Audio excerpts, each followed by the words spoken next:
Hello everyone, it's FlyLady Kat, and today we're talking about getting your work done and the quality of that work. So the title of this video is Good Enough is Good Enough, and that's the truth. And that comes all the way back from the original FlyLady, Marla Silly, when she said good enough is good enough. The truth is, we don't need to be perfectionists, and that's where this saying comes in handy, because it reminds us that it doesn't have to be perfect. It just needs to be good enough. And you determine what good enough is for you, but not perfectionism, please. Perfectionism is such a cruel thing to do to yourself and to do to your family. It sets standards that no one can meet. So let that go and know that good enough is good enough. So let's go through some examples. So in the kitchen, let's say it's your after dinner routine. The children are putting the dishes in the dishwasher. And you've already told them that you want the plates over here and the bowls over here and the forks over there, and they don't do it exactly right, but there's still room in there. Good enough is good enough. Let it go.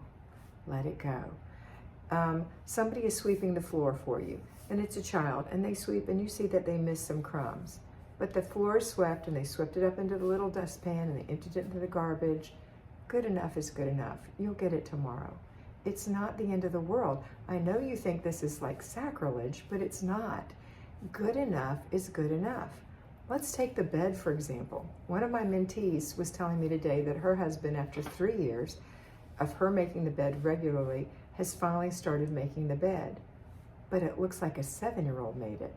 And she's very frustrated with that because we have this perfectionism. We're so proud of the way we make our bed. And she said that the sheets are on the bed, but the bedspread is like hanging off onto the floor on one side and short on the other side, and it's got wrinkles and it's just not good. And I told her to leave it. The thing that you want to do is you have to be a gentle persuader on all these things, a gentle persuader, so that the next time you see him making the bed, say, oh, I'll help you make the bed, and you go on the other side, and then you can give little tips, not overwhelming him, but little tips like, oh, you know what I always do so this doesn't hang on the floor? I say, see this mark right here, this line right here, or whatever on the bedspread? I kind of line this up with the middle and it works every time. So I don't know if that helps you, but that's what I do. And you don't give them too many things like, no, don't fix it this way. You don't want to ever do that, because what will happen? They'll shut down. I don't know about you, but I don't like to be told what to do either by anyone. If I think I'm a good cook and somebody comes and tells me, now when you're making this, make sure you do X, Y, Z before you serve it to me, that's insulting. And it makes me think, you know what? I'm not cooking for you ever again. I know that's a very immature way to be, but it's just a truth. I don't like to be told what to do. And most people don't. So make sure that when you are giving guidance, that it's gentle persuasion, okay? Or you're teaching. A child is more open to teaching because that's their nature. But as an adult to an adult, it's gentle persuasion. So don't put perfectionism on your spouse. On making the bed, for example.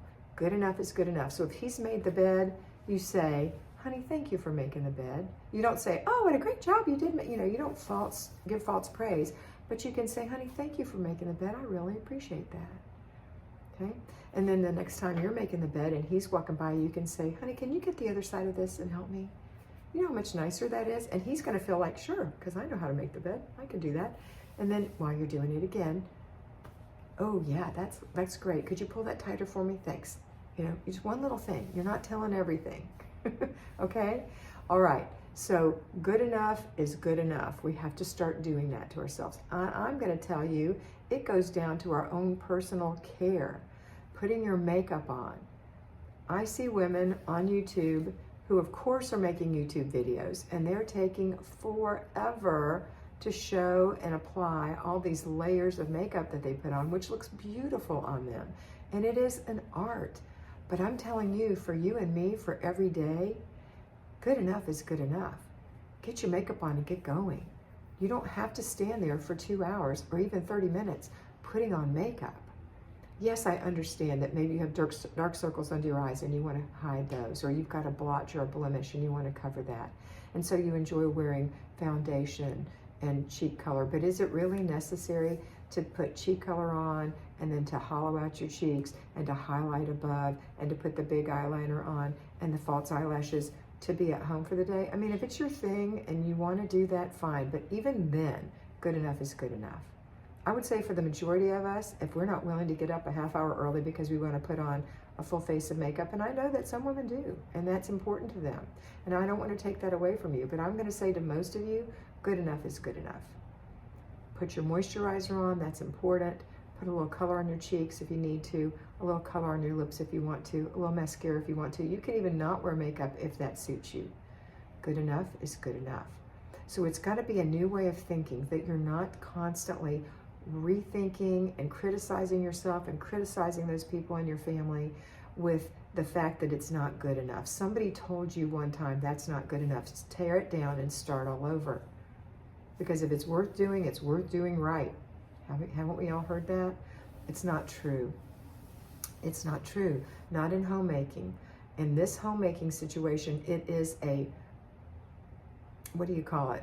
It's constantly changing. There's constantly things happening. There's constantly clutter coming in, going out, things being placed where they don't belong and taken back. It's an evolving situation. So you're going to have to say, good enough is good enough.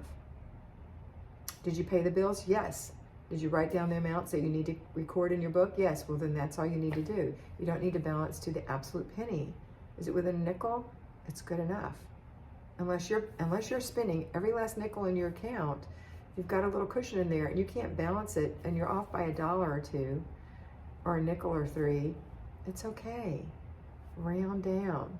You know what I mean? Give yourself the benefit of, don't give yourself the benefit of the doubt on that. Give yourself the lowest amount and say, that's my balance now. Whatever if they say, the bank says I'm saying I've got $3 more than the bank says, then just go by the bank's amount and say, okay, I'll say $3 more. If you can't find it anywhere, $3 more. Don't make yourself crazy.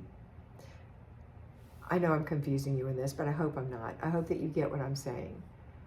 That good enough is good enough.